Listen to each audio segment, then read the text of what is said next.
Assalamualaikum warahmatullahi wabarakatuh.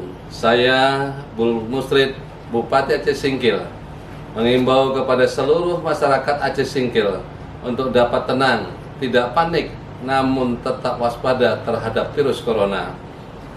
Berperilaku hidup bersih dan sehat, cuci tangan menggunakan sabun dan air mengalir minimal 20 detik. Hindari sentuh mata, hidung, dan mulut dengan tangan yang belum dicuci. Tutup mulut saat batuk atau bersin menggunakan tisu. Tingkatkan daya tahan tubuh dengan istirahat cukup, minum air putih, serta konsumsi multivitamin. Hindari berpergian jika tidak diperlukan, dan hindari berada di tempat ramai.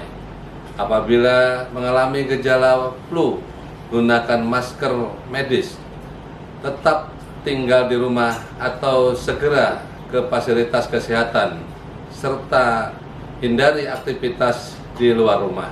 Wabillahi taufiq wal hidayah. Assalamualaikum warahmatullahi wabarakatuh.